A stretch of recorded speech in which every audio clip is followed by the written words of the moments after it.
திருக்கணித பஞ்சாங்கத்தின்படி வரக்கூடிய வைகாசி மாதம் 18ஆம் தேதி ஜூன் மாதம் 2ஆம் தேதி நள்ளிரவு 1:50 குரு பகவான் மிதுன ராசியிலிருந்து கடக ராசிக்கு பயிற்சி ஆகிறார். குரு கடகத்துல உச்சமடையக்கூடிய ஒரு அற்புதமான காலகட்டம். 12 வருஷம் குறுக்காதான் அந்த குரு பயிற்சி ஆகி அந்த குரு உச்சமடைகிறது அப்படிங்கிறது 12 வருஷம் ஆகும். மறுபடியும் ஒரு தடவை உச்சமடையணும்னா 12 வருஷம் ஆகும். சோ அப்படிப்பட்ட அற்புதமான நிகழ்வு. கன்னி ராசிக்கு 10ஆம் இடத்தில் இருந்த குரு 11ஆம் இடமான லாபஸ்தானத்தில் வந்து அமர்கிறார். லாபம் அப்படின்னு சொல்லக்கூடிய அற்புதமான ஸ்தானத்துல உச்சம் பெற்ற குருவா இருக்கிறார். நார்மலா இருந்தாவே நல்லது செஞ்சுட்டு போகக்கூடிய கிரகம் 11ஆம் இடத்துல குரு இருந்தாவே உச்சம் வேற ஆகுது. என்னென்ன விஷயங்கள் உங்களுக்கு நடக்க காத்திருக்கு அப்படிங்கறத பார்க்க போறோம். எந்த ஒரு கிரக பயிற்சியாக இருந்தாலும் நன்மையும் இருக்கும் தீமையும் இருக்கும். சரியா? இப்ப 11ஆம் இடத்துல குரு இருக்கிறதுனால 90% நன்மையை எடுத்துக்கிடலாம். இருந்தாலும் சின்ன சின்ன குறைபாடுகள் இருக்கும். அது என்ன ஏது அப்படிங்கறது இந்த பதிவுல பார்க்க போறோம். குரு பயிற்சியில் ஏற்படக்கூடிய பாசிட்டிவ் என்ன நெகட்டிவ் என்ன, நெகட்டிவ் ஏதாவது இருக்கு அப்படின்னா அதை எப்படி பாசிட்டிவா மாத்திக்கிறது, அதற்கான வழிபாட்டு முறைகள் என்ன, அதை எப்படி செய்யணும் அப்படிங்கிற எல்லா விதமான விவரங்களையும் விரிவா தெளிவா டீட்டெயில்டா அந்த பதிவுல நம்ம பார்த்துடலாம். முதல்ல கன்னி ராசிக்கு குரு பகவான் அப்படின்னு சொல்லக்கூடிய கிரகம் என்னென்ன பாவத்திற்கு அதிபதியா வர்றார் அப்படிங்கறத முதல்ல பார்க்கணும். என்ன, முதல்ல 4ஆம் இடம் சுகஸ்தானத்திற்கு அவர்தான் அதிபதி. அதே போல 7ஆம் இடம் கலஸ்தரஸ்தானத்துக்கு அவர்தான் அதிபதி. 4 7க்கு அதிபதியாகி 11ஆம் இடத்தில் குரு இருப்பது நல்ல அமைப்பு தான், இல்லைன்னு சொல்லல. ஆனா ஐப்பசி மாதம் 14ஆம் தேதி குரு பகவான் உங்களுடைய ராசிக்கு 11ஆம் இடமான கடகத்திலிருந்து சிம்மத்திற்கு அதிசாரத்துல பயிற்சி ஆகிறார். ஒரு 2.5 மாசம் சிம்மத்துல குரு இருந்து மறுபடியும் வக்ரகதியாகி வக்ரம் பெற்று மறுபடியும் கடகத்துக்குள்ளேயே ஜனவரி மாசம் 25ஆம் தேதி பயிற்சி ஆயிடுவார். அதிசார பயிற்சியும் இருக்கு ஒரு 2.5 மாசம். அதனால ஏதாவது பெருசா சேஞ்சஸ் இருக்கா கன்னிராசிக்கு சொல்லக்கூடிய பலன்ல அப்படின்னு பாத்தீங்கன்னா பெரிய மேஜர் சேஞ்சஸ் இல்ல. 2.5 மாசத்துல பெரிய மாற்றங்கள் எதுவும் நடக்காது. ஒரு 70-80% குரு பகவான் 11ஆம் இடத்துல லாபஸ்தானத்துல இருந்து என்ன பலனை தர காத்திருக்கிறார் அதைத்தான் செய்ய போறார். அதுல எந்த மாற்றமும் இல்லை. ரைட்? ஓகே. இப்ப குரு பகவான் உங்களுக்கு 6ஆம் அதிபதியோ 8 12 கிடையாது. அவரு சுகஸ்தானத்துக்கு அதிபதி, 7ஆம் இடத்துக்கு அதிபதி, காசரஸ்தானத்துக்கு அதிபதி. ஆனா ஒவ்வொரு உபய ராசிக்கும் 7ஆம் இடம் பாதகத்தை செய்யும் அப்படிங்கிறது மாற்ற முடியாத விதி. அப்போ கன்னி ராசிக்கு குரு பகவான் பாதகஸ்தானத்திற்கு அதிபதி, லாபத்தில் போய் அமருகிறார். இந்த குரு பயிற்சிய ஒரே வார்த்தையில முடிக்கணும் கன்னிக்கு அப்படின்னா ஆசையை குறைத்துக் கொள்ள வேண்டும். ஆசையை குறைத்துக் கொள்ள வேண்டும். இதுல எந்த மாற்றமும் இல்ல. மைண்ட்ல நல்லா உள்வாங்கிக்கோங்க. ஆசையை குறைத்துக் கொள்ள வேண்டும். தேவையற்ற ஆசைகள் விபரீதமான பலனை ஏற்படுத்திவிடும். ஆசைகளை குறைத்துக் கொள்ளுங்கள். ஓகே, சரி. 11ஆம் இடத்து குரு என்னென்ன நமக்கு செய்ய போறார் அப்படின்னா, முதல்ல வீடு வாங்க முடியல, நிலம் வாங்க முடியல, வாகனம் வாங்க முடியல, இந்த மாதிரி தொந்தரவுகள் இருந்துட்டு இருந்தது. அதுக்கான முயற்சிகள் என்னமோ எடுத்த ஒன்னும் சக்சஸ் ஆகலன்ட்டு இருந்துட்டு இருந்தோம் இல்லையா? அந்த விஷயத்த சக்சஸ் பண்ண வைப்பார். ஏன்னா 4ஆம் அதிபதி 11ல உச்சமாகுது. ரைட், ஃபர்ஸ்ட் ஒன்னு அது. 2வது, வேலை செய்யக்கூடிய இடத்துல நல்ல பேரு புகழ் கிடைக்கல, அந்தஸ்து கிடைக்கல, நம்மளுடைய திறமைக்கான அங்கீகாரம் கிடைக்கவே இல்லை. நம்ம ஒரு 3 டிகிரி முடிச்சிருப்போம், பார்த்தா +2 பையன்கிட்ட என்ன வேலை வாங்குவாங்க அந்த வேலையை நம்ம கிட்ட வாங்கிட்டு இருப்பாங்க. அதாவது திறமைக்கான அங்கீகாரம் மறுக்கப்படுதுன்னு சொல்றது. அந்த அங்கீகாரம் கிடைக்கும். அதாவது உங்களுடைய படிப்பிற்கேற்ற உங்களுடைய திறமைக்கேற்ற நல்ல வேலை கிடைப்பதற்குண்டான வாய்ப்புகளை இது ஏற்படுத்தி தரும். ரைட். 3வதா, தாயாரினுடைய உடல் ஆரோக்கியத்தில் இருந்து வந்த பிரச்சனைகள் படிப்படியாக குறையும். அவங்களுடைய ஹெல்த் ரிலேட்டடான விஷயங்கள் எல்லாமே நார்மல் ஆகும். கன்னி ராசிக்கே உடல் தொந்தரவுகள் கடந்த காலகட்டங்கள் இருந்துட்டு இருக்குது. இப்பவும் அது கண்டினியூ ஆகும். அந்த மாதிரியான ஒரு சூழ்நிலை இருந்துட்டு இருந்தது. உடல்நிலையில அப்நார்மலிட்டி நிறைய இருக்கு, இல்லைன்னு சொல்ல முடியாது. என்ன காரணம்னா சனியினுடைய பார்வை 4ஆம் இடத்துக்கு சுகஸ்தானத்துக்கு கிடைச்சிட்டு தான் இருந்திருக்குது. ராகுவும் பாக்குறாருங்க. அப்போ உடல் தொந்தரவுகள் கொஞ்சம் இருந்துட்டு தான் இருந்தது. இப்போ அந்த 4ஆம் அதிபதி 11ஆம் இடத்துல உச்சம் அடைகிறதுனால அந்த பாதிப்புகள் 90% குறையும். அப்ப உங்களுடைய உடல் ஆரோக்கியமும் மேன்மை அடையும். படிச்சிருக்கக்கூடிய குழந்தைகள் நல்லா படிக்க ஆரம்பிப்பீங்க, நல்லா ஞாபக சக்தி இருக்கு. முன்னாடி எல்லாம் நல்லா அப்பவும் நல்லா தான் படிப்பீங்க, இல்லைன்னு சொல்லல. கரெக்டா அதை வெளிக்கொண்டு வர முடியாது.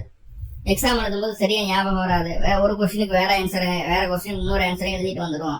சோ அந்த மாதிரி மார்க் எல்லாம் போற மாதிரி இந்த மாதிரியான ஒரு சூழ்நிலைகளா இருந்துட்டு இருந்தது. எங்க எது தேவை, எதை செய்யணும் அப்படிங்கிற ஒரு தெளிவில்லாம இருந்துட்டு இருந்தது கன்னிராசி. இனிமேல் அந்த தெளிவும் வந்துடும், மன தெளிவு அப்படிங்கிறது வந்துடும். எதையுமே யோசிச்சு திட்டமிட்டு செயல்படுத்தினா வெற்றி உண்டு அப்படிங்கறத கண்டிப்பா நல்லபடியா புரிஞ்சுக்குவீங்க. அதன்படி செயல்படுத்தி உங்களுக்கு திறமையை மிகச்சரியா பயன்படுத்துவீங்க. இந்த காற்றுள்ள போதே தூற்றிக்கொள்னு சொல்றோம் இல்லையா, பிரசன்ஸ் ஆஃப் மைண்ட்.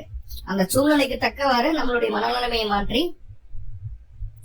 அந்த சூழ்நிலைக்கு எது செய்தால் எளிதில் அந்த காரியம் முடியுமோ அதை செய்யக்கூடிய திறமைன்னு ஒண்ணு இருக்கு இல்லையா, அதான் பிரசன்ஸ் ஆஃப் மைண்ட்னு சொல்லுவோம்.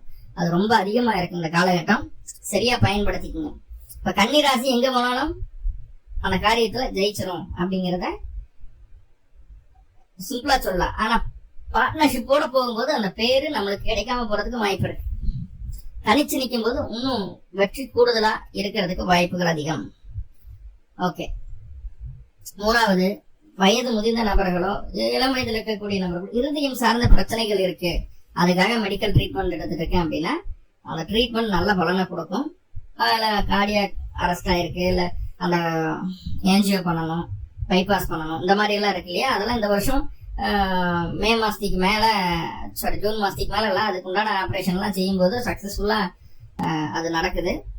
நடந்து இன்னும் லாங் லைஃப் இருக்கிறதுக்கு என்ன வழியோ அதை அந்த குரு பகவான் செய்துடுவார். ஸோ எல்லாமே நல்லா சுகஸ்தானம் பலமடையுது.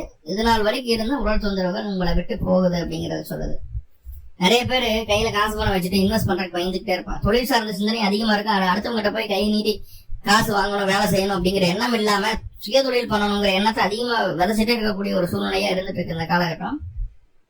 ஸோ அதுக்கு பண்ணலாமா, இன்வெஸ்ட் பண்ணலாமா வேணாமா அப்படின்னு ஒரு கன்ஃபியூஷன்ஸ் இருந்துட்டு இருந்த கன்னிராசி என்பவர்களுக்கு தெளிவாயிருவீங்க. பண்ணா என்ன ஆகும், பண்ணலன்னா என்ன ஆகும் அப்படிங்கறது ஒரு கிளாரிட்டி கிடைச்சிடும். இன்வெஸ்ட் பண்ண வேண்டிய விஷயங்கள்ல கண்டிப்பா இன்வெஸ்ட் பண்ணுவீங்க. ரைட், எப்படியெல்லாம் அந்த இன்வெஸ்ட்மெண்ட் இருக்கும் அப்படின்னா, நிலத்தின் மீது இருக்கும், நகைகள் வாங்கி வைக்கிறது, ஷேர் மார்க்கெட்ல லாங் டைம் இன்வெஸ்ட்மெண்ட் மாதிரி ஷேர்களை வாங்கி வைக்கிறது. ஸோ இந்த மாதிரி தான் இருக்கும். அதாவது விசுவலா ஒரு அசட்டா மாத்திடுவீங்க. ரைட், எகைன் இந்த குரு 7 கூடியவராய் 11ல, இந்த 7ஆம் அதிபதி 11ல இருக்கிறது அப்படிங்கிறது வந்து நண்பர்கள் மூலமா ஆதாயம், வெளியூர் வெளிமாநிலம் வெளிநாட்டில் இருக்கக்கூடிய நபர்களுக்கு பொருளாதார ரீதியான உயர்வு, எங்க தொழில் சார்ந்த விஷயங்கள்ல வேலைக்கோ பயணங்கள் அதிகரிக்கக்கூடிய ஒரு சூழ்நிலை, சுற்றுலா போவீங்க, நிறைய சந்தோஷமா இருப்பீங்க, பயணங்கள் அதிகம் மேற்கொள்ளணும்னு ஆசைகள் இருக்கும், விருப்பங்கள் இருக்கும், எல்லாமே உங்களுக்கு சக்சஸ்ஃபுல்லா நடக்கும், எல்லாம் ஓகே. ஆனா ஒரு காம திரிகோணாதிபதி இன்னொரு காம திரிகோணம் ஏறும்போது கணவன் மனைவி உறவில் விரிசல் வருவதற்கு வாய்ப்புகளை சொல்லும். 7ஆம் அதிபதி போய் 11ல உச்சமாகிறார். நீங்க பலமா இருக்கிறீங்களா இல்லையா அப்படிங்கிறது அப்போதைய கோச்சார சூழ்நிலையில புதனுடைய நகர்வுகளை பொறுத்து முடிவு பண்ண வேண்டியதா இருக்கும். ஆனா வரக்கூடிய நாட்கள்ல உங்களை காட்டிலும் உங்களுடைய வாழ்க்கை துணை பலம் பெற்ற ஒரு நபராக மற்றவர்களுடைய பார்வைக்கு தருவார். ஈவன் உங்களுக்கே அப்படி தோணும்,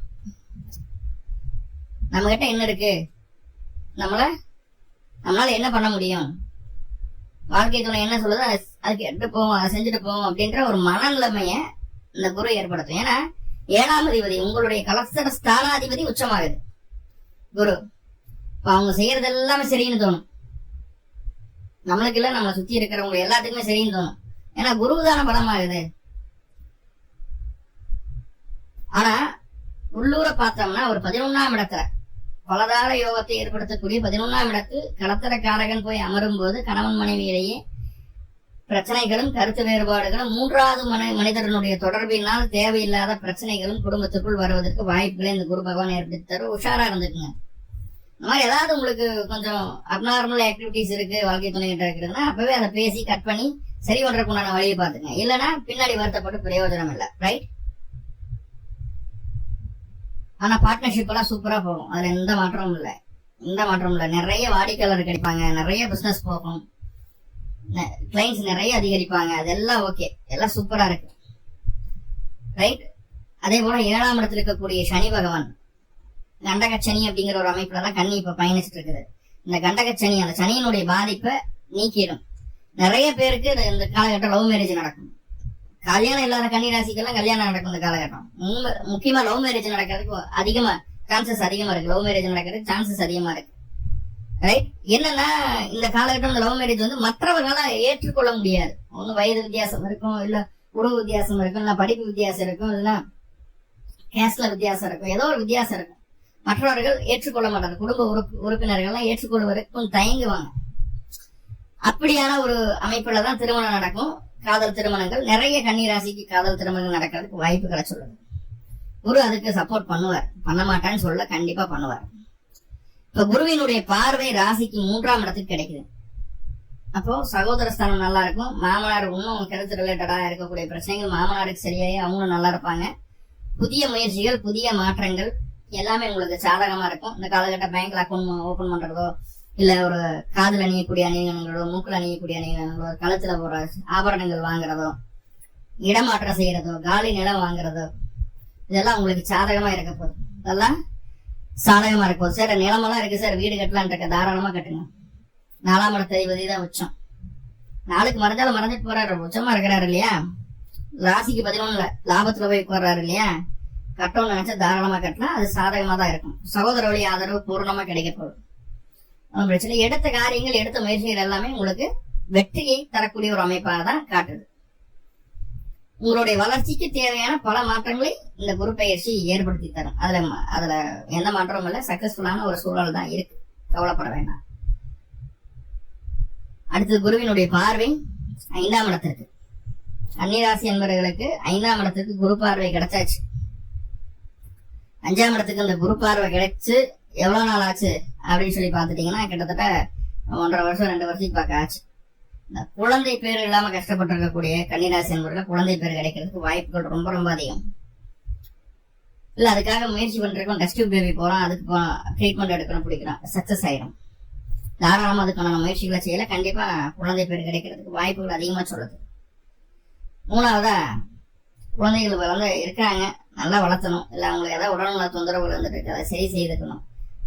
அதுக்கு என்ன சாமி பண்றதுன்னா சிம்பிளா குலதெய்வ வழிபாடு மட்டும் பண்ணிட்டு வாங்க. குழந்தையினுடைய ஆரோக்கியம் நல்லபடியா இருக்கும். குலதெய்வம் கோயிலுக்கு குழந்தை எடுத்துட்டு போகணும். எப்ப எடுத்துட்டு போகணும் அப்படின்னா புதன்கிழமை நாள் கூட்டிட்டு போயிட்டு வந்தீங்கன்னா அவங்களுடைய ஹெல்த் ரிலேட்டடான பிரச்சனைகள் பகுதிக்கு அப்படியே குறையறத நம்ம கண் முன்னாடி பார்க்க முடியும். வெளியூர் வெளிமாநிலத்தில் இருக்கக்கூடிய நபர்கள் எல்லாம் சொந்த ஊருக்கு வீட்டுல வந்து தன்னுடைய சொந்த வீட்டுல பூர்வீகத்துல வந்து உட்கார்ந்து கொஞ்சம் ரிலாக்ஸ் பண்றதுக்கு உண்டான ஒரு சூழ்நிலையை அது குரு பகவான் ஏற்படுத்தி கொடுப்பார். எப்போ செய்த நல்ல காரியங்கள், நல்ல விஷயங்கள், அதனுடைய பலன் இந்த காலகட்டம் அனுபவிப்பீங்க. ரைட். குருவினுடைய பார்வை 7ஆம் இடத்துக்கு இருக்குது. கணவன் மனைவி உறவு ஆல்ரெடி சொன்ன மாதிரி கொஞ்சம் சிக்கல்களோட இருந்தாலும் சரி செய்யறதுக்குண்டான வழியையும் குரு செய்வார். என்னன்னா நல்ல மனிதர்கள், உங்களுக்கு நல்லதை நினைக்கக்கூடிய, நீங்க நல்லா இருக்கணும்னு நினைக்கக்கூடிய வெல்விஷர்களுடைய அட்வைஸ் கேட்டு நடந்துக்கிறது நல்லது. ரைட். என்னென்னவெல்லாம் செய்யக்கூடாது இந்த குரு பயிற்சியில? கொடுக்கல் வாங்கல் ஆகாது. குடும்ப விஷயத்த வெளியில பேசாதீங்க. கொடுக்கல் வாங்கல் கண்டிப்பா ஆகாது. உங்களுடைய ரகசியங்களை நீங்களே வெளியில சொல்லிடுவீங்க, அது வேண்டாம். நல்ல பழக்க வழக்கங்கள் மாறும். வாக்கிங் போயிட்டு இருக்காங்க, வாக்கிங் போக மாட்டாங்க.